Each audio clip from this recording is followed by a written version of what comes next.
जय हिंद साथियों, स्वागत है गुरुजी ज्ञान क्लासेस फॉर यू में।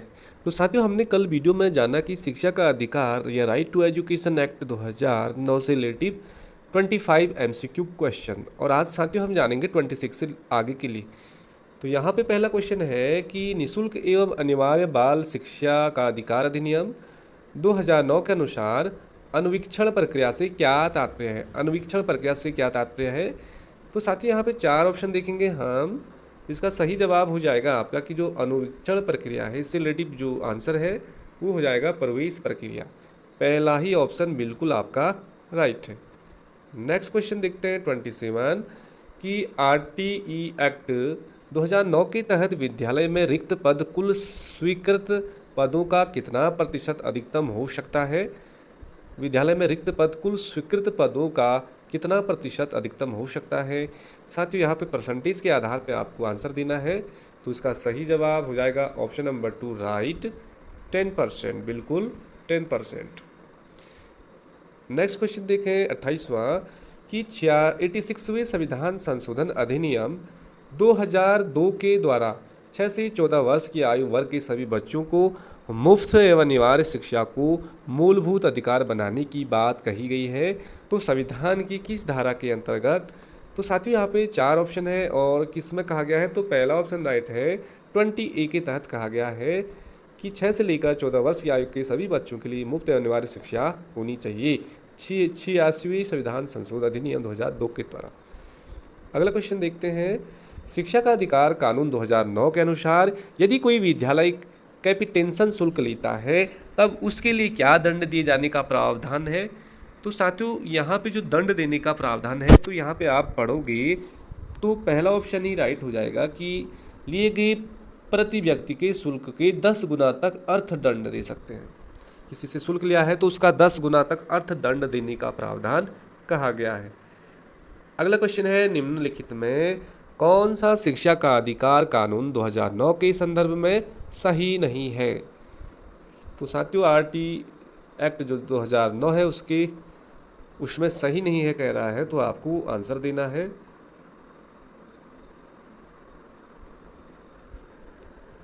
तो इसका सही जवाब हो जाएगा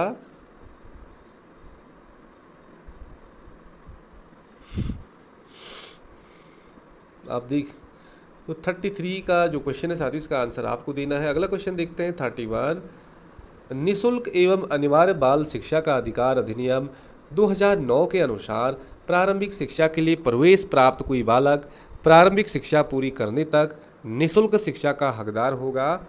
तो इसका जो हम सही आंसर देखेंगे, ऑप्शन पढ़ेंगे, तो इसमें से जो ऑप्शन नंबर सही है कि सभी प्रकार के विद्यालयों में 14 वर्ष तक, तो 14 वर्ष तक वाला जो ऑप्शन है बी बिल्कुल राइट हो जाएगा। अगला क्वेश्चन है साथियों 32, निःशुल्क एवं अनिवार्य बाल शिक्षा का अधिकार अधिनियम 2009 में वर्णित समुचित सरकार के कर्तव्यों के अनुसार केंद्रीय सरकार का उत्तरदायित्व होगा। तो साथियों क्या उत्तरदायित्व होगा सरकार का, ज़रा इसे भी जान लेते हैं। यदि आप इसका आंसर पढ़ोगे सही तरह से तो थर्ड ऑप्शन राइट हो जाएगा कि शिक्षकों के प्रशिक्षण के लिए मानकों को विकसित करना और लागू करना। तो ऑप्शन नंबर बिल्कुल सही राइट है। अगला है 33 कि अधिनियम 2009 के अनुसार अध्यापकों द्वारा निम्नलिखित में से कौन सा उत्तरदायित्व पूरा नहीं किया जाना चाहिए जाना।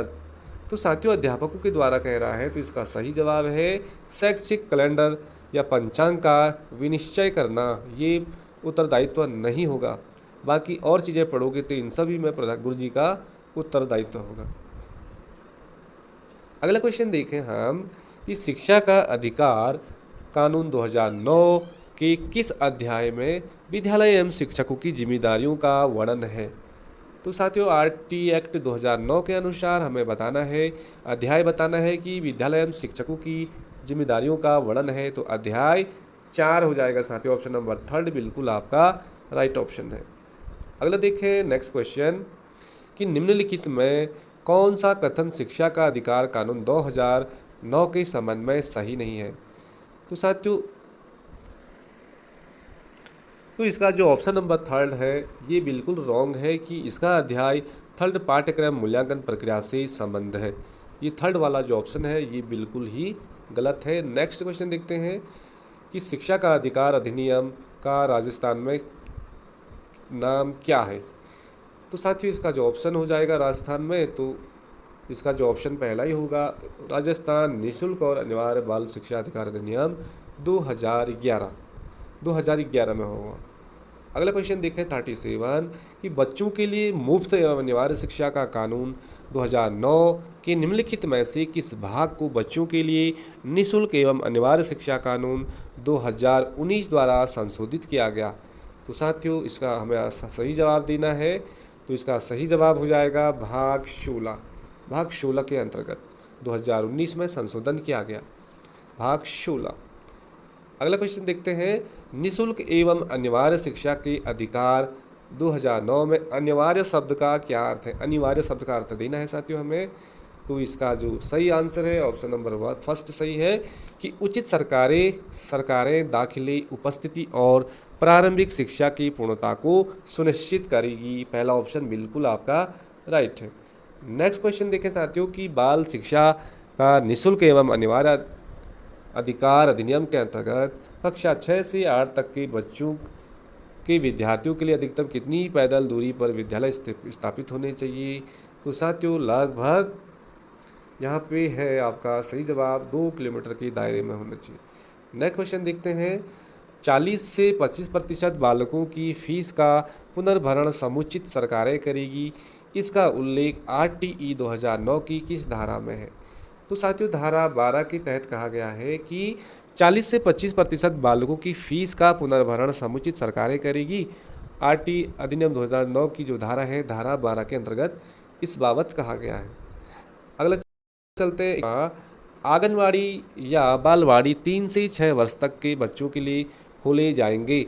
ये RTE एक्ट 2009 में उल्लेख है किस धारा के अंतर्गत कि साथियों धारा 11 ऑप्शन नंबर 3 बिल्कुल राइट है। धारा 11 में कहा गया है कि आंगनवाड़ी या बालवाड़ी के जो 3 से लेकर 6 वर्ष तक के बच्चों के लिए आंगनवाड़ी केंद्र खोले जाएंगे। अगला देखते हैं नेक्स्ट क्वेश्चन कि शिक्षा का अधिकार विधेयक पर राष्ट्रपति ने हस्ताक्षर कब किए। तो साथियों 4 अगस्त, 1 अगस्त, 20 जुलाई, 26 अगस्त। तो साथियों उस पर जो हस्ताक्षर किए वो 26 अगस्त 2009 को राष्ट्रपति ने RTE एक्ट 2009 जो विधेयक है उस पर हस्ताक्षर किए। नेक्स्ट क्वेश्चन देखते हैं, RTE एक्ट की धारा 27 के अनुसार शिक्षक को किस कार्य में नहीं लगाया जाना चाहिए। साथियों कल की वीडियो में पढ़ा हमने कि जो पल्स पोलियो अभियान है उसमें सरकारी अध्यापक कार्य नहीं करेंगे। धारा 27 में इसका प्रावधान है RTE एक्ट 2009 के अनुसार। नेक्स्ट क्वेश्चन देखते हैं कि शिक्षा का अधिकार अधिनियम 2009 के क्रियान्वयन के बाद कक्षा कक्ष क्या होगा। कक्षा कक्ष में क्या होगा साथियों, आयु के अनुसार अधिक समजाती होगा। आयु के अनुसार अधिक समजाती है। नेक्स्ट क्वेश्चन देखते हैं 45, शिक्षा का अधिकार अधिनियम के अनुसार बच्चों का किसी विशिष्ट कक्षा में प्रवेश का आधार क्या होता है साथियों। तो उसकी उम्र होती साथियों, बालक की जो उम्र होती है यही उसका आधार होती है। अगला क्वेश्चन देखें 46, भारत के संविधान में किसके लिए निःशुल्क एवं अनिवार्य शिक्षा का प्रावधान किया गया है। तो 14 वर्ष के सभी छात्रों के लिए। एक नेक्स्ट क्वेश्चन देखते हैं, शिक्षा के अधिकार में वर्णित से तात्पर्य, नो डेस्टिनेशन पॉलिसी से तात्पर्य क्या है।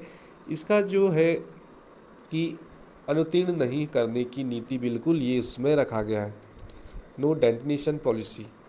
ऑप्शन नंबर बी बिल्कुल राइट है। और अगला क्वेश्चन देखते हैं, बालकों का निःशुल्क एवं अनिवार्य शिक्षा का अधिकार अधिनियम 2009 में ऐसे बालक जो अनुसूचित जाति, अनुसूचित जनजाति, विकलांग, सामाजिक व पिछड़ा वर्ग और ऐसे ही अन्य समूह से संबंधित है, उसकी परिभाषा क्या है।